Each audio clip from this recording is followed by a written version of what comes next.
Chapter 13, Section 5, Exercises 2A and 2B. In Exercise 2A, W is a function of two variables of x and y, and both x and y themselves are functions of two variables, namely s and t. We want to compute the partial derivative of w with respect to s. So we take the partial derivative of w with respect to x and multiply it by the partial derivative of x with respect to s. To that we add the partial derivative of w with respect to y multiplied by the partial derivative of y with respect to s. We get the following. Don't forget the calculus 1 chain rule, multiplying by 2, which is the derivative of this 2x with respect to x. The partial derivative of x with respect to s is 1. The partial derivative of w with respect to y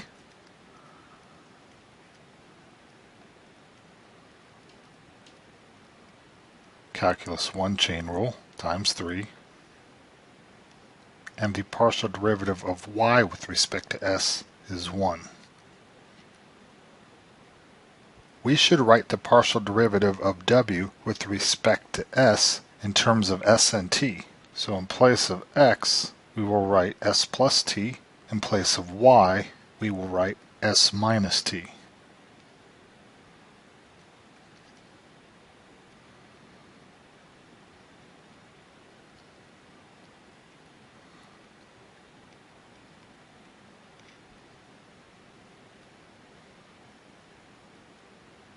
And here is our result. Let's look at the partial derivative of w with respect to s in exercise 2b by first writing w as a function of s and t. We are substituting first.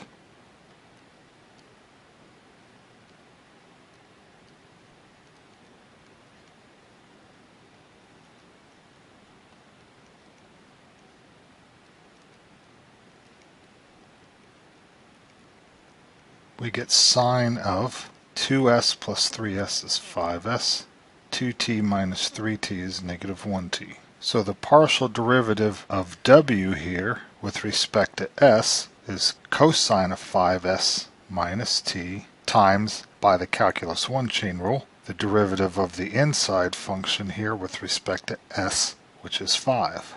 This matches our result from above. The partial derivative of w with respect to t will be